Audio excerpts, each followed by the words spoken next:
First NXT of the year, and it was New Year's Evil TV special. To find out everything that happened in the show, stay tuned right here. This is your NXT review.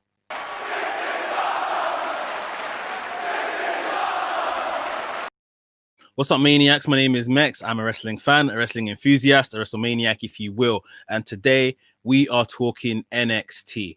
It was the New Year's Evil TV special. It was a really, really good show. I very much enjoyed it. And this is what NXT do best, put on just tremendous actual wrestling shows. We've kind of seen in recent months how they're not really addressing the entertainment side of the TV aspect. It is just wrestling heavy, but they do it better than no one. This was pretty much a mini takeover. So we're going to go over in just a second everything that happened on this show. So stay tuned if you want to find out. And right here at WrestleManiac UK, I discuss everything that is WWE and AEW. So if this sounds like the place for you, make sure you hit the subscribe button and make sure you hit the notification bell so you get notified every time I drop a new video. And please make sure you hit the like button. It does a lot for the channel and we thoroughly appreciate it. So please hit the like button if you're watching. Ladies and gentlemen, without further ado, let's get into NXT review. New Year's Evil. It started with, well, you can even say start with a bit of bad news on the socials from before. We found out the Fight Pit match wasn't happening. Timothy Thatcher versus Tommaso Ciampa. I thought maybe someone else will get in the Fight Pit with Tommaso Ciampa, but they said that Timothy Thatcher, when he is fit and ready to go, because he was carrying a slight injury, they will do the Fight Pit match. So we're still going to see that. But I guess it gave us a bit of time to fill on the show, which there was something that filled it. Just a bit of a fun match, but we'll get to that in just a second. First match on the night, we had Damian Priest versus Karrion Kross. This is Karrion Kross's first match back from injury. You could tell he was a bit off the pace, but I say just off the bit because this was still a very good match. Damian Priest is so good at what he does, so good in the ring. Damian Priest almost the underdog in this match, selling all of Karrion Kross's big moves, taunting Karrion Kross on like, come on, I want more. Karrion Kross obviously delivering a lot of big power moves as well. It was a good match. Probably would have been better if Karrion Kross was a bit, sharper. But I enjoyed it at the time. I thought it was really good. We saw a Sayuto suplex right at the end at the finish, and then it was a complete clobbering. Damian Priest didn't know where it came from. All you saw was Karrion Kross run up to Damian Priest, big forearm in the back of the head, knocked out Damian Priest. Karrion Kross picks up the win here. I think it was fairly obvious that Karrion Kross was going to win, return to winning ways. He is undefeated in NXT, so I guess that continues. And you got to ask himself, is he going to be the next challenger for the NXT champion? I guess he's kind of been keeping an eye on Finn in recent weeks. Obviously, Finn has a match on the night for the title, which we'll get to shortly. But yeah, Karrion Kross still very interested in the NXT title, which he didn't lose, which he had to vacate. So that might be his next stop, if you like. Once I guess this Damian Priest thing is done, and some have rumored that Damian Priest maybe, this might have been his farewell. Damian Priest may be moving to the main roster.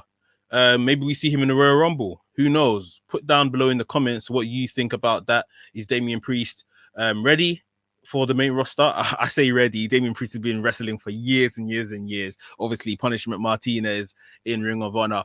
Where would you like to see him turn up? SmackDown, Raw, if he is to move over to the main roster. What's up, Alex Harrison in the chat? He's joined us today. Thank you, sir. Let's move on to what was next on the show. It was the NXT Cruiserweight Championship, which was on the line. Santos Escobar for Gran Metalik. I think Gran Metalik has had a really good start to the new year. Him and Lindsay Dorado of Lucha House Party have been featured a lot across the TV shows and stuff like that. They're getting a bit more TV time, which is good. And obviously he came down and challenged Escobar to this championship. And this was a really good Lucha styled match, a Lucha Libre styled match. The one thing for me is that I think it was just obvious that Gran Metalik wasn't going to win. There had been very little build for this match, 1 week build before this match. And yeah, Santos Escobar is on a complete roll. He won this match by giving Gran Metalik a phantom driver, pinning him 1, 2, 3, retaining the NXT Cruiserweight Championship. And him and his guys, you know, Joaquin Wild and Raul Mendoza just look like money. Those guys are going to be entering the Dusty Classic that's going to be coming up. And they did speak of the fact that obviously Santos Escobar is holding the NXT Cruiserweight Championship here, and Devlin is holding it in NXT UK. So I don't know if they've got any plans for unifying these two titles just yet, but yeah, it is a bit interesting that they're holding two different titles. Well, the same title, two different places, basically. But yeah, I mean, Santos Escobar, I'd like to see him kind of start mixing it up with other guys. Even if he's to drop the Cruiserweight Championship, I think he can move up the card easily. North American title scene, you know, his act is very, very good. And, you know, they've been giving him more mic time recently, in-ring mic time. I think they need to give him even more because he is that good. And he really came from nowhere, you know, once he was signed and stuff. So really good to see Santos Escobar retain, and he's doing some good stuff. Next up, we saw Xia Li with Boa versus Katrina Cortez. So this is basically Xia Li and Boa's new packaging. Obviously, we saw they got kidnapped. Can I say that? And then they've been in training, in, you know, being beaten and learning to take the beating, learning to take pain, hiring their pain threshold, if you like. This was Xia Li's first match back, and they had this woman that they've been paying respects to. She had I think she had a mask and like a veil on as well. She was sitting on some type of throne at the top of the entrance way. She was ringside, and Xia Li literally went into the ring against Katrina Cortez and just messed her up, man. It was crazy. She has a spinning back kick, very much like the Black Mass that she was just using every 5 seconds on Katrina Cortez. Katrina Cortez standing no chance. This pretty much was a squash match, and in the end, Xia Li came out with the win, and her and Boa walked back up the entranceway and stood next to this figure, and it was all smoky and stuff like that. I don't know what they're doing here with these guys, but this kind of repackaging of them is working. It's definitely gonna work. Definitely gonna be interesting to see where they end up. I would like to see Boa in the ring, because since that, you know, tournament, or what was it, the NXT breakout tournament, we haven't seen Boa in the ring at all. I don't think, maybe once or twice after that. So I want to see Boa in the ring maybe next week or so. Xia Li at ringside and the mysterious figure at the entranceway. Let's see Boa get some time and see what his new repertoire is following this extensive training that him and Xia Li went on. But really good way to reintroduce these two and to make them seem more of a threat than, you know, they previously have felt like on the NXT roster. Right. Big match coming up next, Rhea Ripley versus Raquel Gonzalez. But before we get into it, guys, I ask again, please, if you are watching, please smash the like button. It does loads for the channel, and I thoroughly appreciate it right here at WrestleManiac UK. So if you are watching live, or if you are watching it back, please hit the thumbs up button. Thank you very much. Last women's standing match, Rhea Ripley versus Raquel Gonzalez. And I have been asking for this match since maybe the middle of last year, 2020. Finally got it, and it did not disappoint. This was awesome. This was brilliant. It's so good to see just a different type of women's match. Just two big ladies going after each other in just, you know, an absolute bruiser. And we saw some amazing spots. You know, one of the first spots, which was kind of predictable, but I love to see it, was Raquel Gonzalez getting handcuffed to the chain link fence around the arena, and she pulled herself free from it, you know, beat up Rhea Ripley with the mesh of the wiring of the fence as well, like scratched that all over her back and stuff like that. Really nasty kind of spot. These women continue to beat each other up around the ring. They went through the ringside announcers table. They worked their way backstage. Backstage, Rhea Ripley speared or kind of lifted and pushed Raquel Gonzalez through a glass door, which obviously smashed the bits in a performance center. They continued battling backstage. There was a point where Raquel Gonzalez was on a table and Rhea Ripley climbed up some type of structure that gave us a little suck it action, and then done a senton off that through Raquel Gonzalez through the table.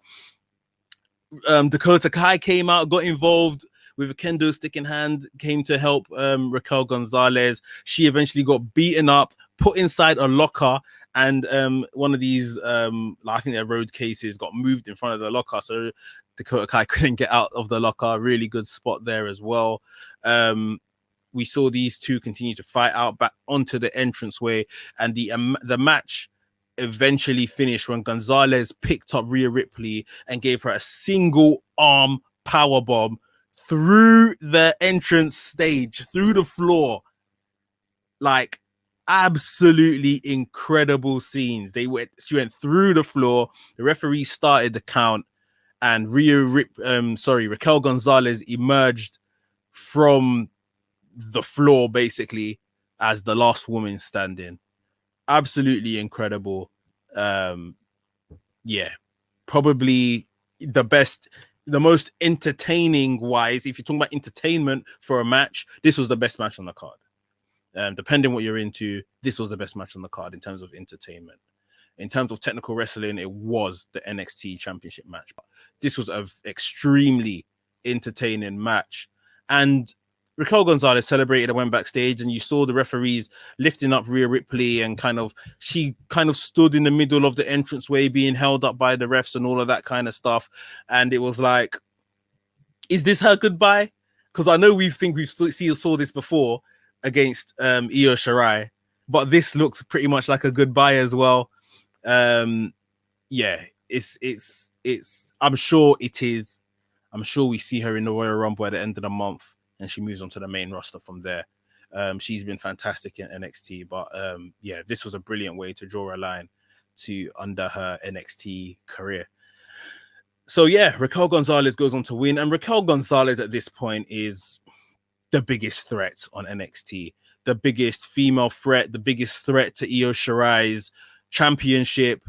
It's not gonna be long. We've got this Valentine's Day takeover, which they've announced as well on this show.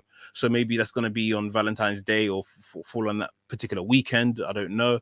But that has to be Raquel Gonzalez versus Io Shirai. And right now I'm thinking Raquel Gonzalez probably has to win. She has been built up so well. And we need to see Big Mommy Cool come home with the gold. Put your comments down below. What do you think? Io Shirai versus Raquel Gonzalez, possibly in February. Does Raquel Gonzalez win? Right, guys, let's move on from that brilliant match to the match that I think probably filled the gap of where the Fight Pit match was supposed to happen. Johnny Gargano and Candice LeRae came out with the rest of the way, Indy Hartwell and Austin Theory, and they were just celebrating the fact that Johnny Gargano has got over the curse of losing his titles on his first defense, and they were all giving him presents and stuff like that, and they were just being as corny as ever. I'm sure I don't even need to describe this to you because you can probably just imagine the corniness in this segment, but that's all right. That's what they do. We saw Shotzi Blackheart come out in her tank, and as Austin Theory kind of approached her tank to, why are you disturbing what we're doing here? She shot him with one of her projectiles from the tank, which hit him in the balls, which was pretty funny. Shotzi Blackheart kind of went down to the ring, went to cause a bit of trouble with Candice LeRae, who Candice LeRae has been dodging her. Kushida got involved out of nowhere pretty much to back up Shotzi Blackheart. And then we had Shotzi Blackheart and Kushida versus Johnny Gargano and Candice LeRae, who were not dressed for a wrestling match at all. They were dressed for their celebration. So interested to see this match happen. Like I say, pretty just a fun match. I don't think that I ever thought at any point Johnny Gargano and Candice LeRae would win. And they didn't. And in the end, we saw Kushida a surprise roll up on Gargano to get the win. So Kushida being kept relevant somewhat. I think Shotzi Blackheart as well, giving her something to do on this kind of TV special was important as well. I'd like to hear you guys' thoughts on Kushida. Possibly Johnny Gargano's opponent, or will be his next opponent for the North American Championship. I'm a bit bored of Kushida, I can't lie. But we will see. We will see. Seeing the chat here, Alex Harrison, Io Shirai versus Shayna Baszler, WrestleMania 37. That would be bloody brilliant. It would be really, really good. Let's wait and see if we get that. Last but not least, we had the NXT Championship match, a rematch from the last takeover. Finn Balor, the champion, versus Kyle O'Reilly. And there's a part of me that thought, is Kyle going to win here? You don't really do a match like this a second time without the result somewhat changing. And I thought, Kyle O'Reilly has it all. But if Kyle O'Reilly wins here, and to be honest, I did think as well, if Kyle O'Reilly wins here, Finn Balor returns to the main roster, probably through the Royal Rumble. But it didn't quite happen. This match was so good as well. Like I said, in terms of technical wrestling matches, this was the best match on the card. So it depends what you're into, but this match was phenomenal. As good as their first match. And they had the added story here of obviously what Kyle O'Reilly did to Finn Balor's jaw in the first match. Now Finn Balor was targeting the jaw of Kyle O'Reilly, and Kyle O'Reilly was really selling that he had a jaw injury throughout this match. The match ended. We saw blood, we saw lots of submissions and everything like that. We just saw pure brutality, kicks, forearms hits. It was absolutely crazy at times. And the match ended when Finn Balor kind of had Kyle O'Reilly in a bit of an abdominal stretch with the locking of the wrists around Kyle O'Reilly's jaw face area, which forced Kyle O'Reilly to tap out. So Finn Balor retains. And for me, we're now beginning to see the reign of Finn Balor. It's been very stop and start with the injury he obtained against Kyle O'Reilly the first time round. This is his first match since then, if I'm correct. Yeah. So this is going to be Finn Balor. I think he's probably going to take on Pete Dunne as well. Pete Dunne was at ringside when this match was going on before we get to Finn Balor Karrion Kross, which will probably be at WrestleMania weekend, I can assume. So yeah, looking forward to a nice little healthy run as Finn as champion. Kyle O'Reilly, that's being positioned as, the heir apparent, the new front man, so to speak, of Undisputed Era. He was absolutely dejected, absolutely gutted after the match. Finn Balor even looked like he felt bad for him with, a little bit of a show of respect, but was checking him after the match. Sort of Undisputed Era came down to the ring to check out Kyle O'Reilly. He looked absolutely dejected. And I asked the question, what's next for Kyle O'Reilly? Because Adam Cole and Roderick Strong are going off into, the Dusty Classic. Kyle O'Reilly is now the singles guy that didn't get the singles gold. So what's going to happen with Kyle O'Reilly? What's next for him? What's in store? I'm thinking as well that Roderick Strong, I can't trust that guy, man, especially what he done to Pete Dunne in the Dusty Classic. I think Roderick Strong, Bobby Fish are set to turn on Adam Cole and Kyle O'Reilly. I just think it's, Undisputed Era aren't doing anything much right now. And I think maybe it is time to bring this group to an end. As much as it hurts me to say that, I love these guys, shock the system and everything. I want to see them on the main roster together, but it's just not looking very likely. So maybe this is the beginning to, pull these guys apart. What do you guys think? Let me know down below in the comments. But yeah, Finn Balor is still the NXT champion. Guys, that was NXT. That was New Year's Evil. A really, really good, fun show. Go and watch it. A very sturdy wrestling show with great matches throughout. You won't be disappointed. I hope you enjoyed it for those that have watched it. And I hope you enjoyed this review of it. like I said, put it down below in the comments what you think is next for Kyle O'Reilly, and let me know as well. Raquel Gonzalez versus Io Shirai. Is that the match for the February takeover? And does Raquel Gonzalez win the women's championship? I want to hear your opinion. Make sure you've given this video a like, smash the like button. It's thoroughly appreciated and it does loads for the channel. And if you're new here, remember to subscribe to the channel and hit the notification bell so you get notified each and every time I drop a new video. WrestleManiac UK signing out, and I'll see you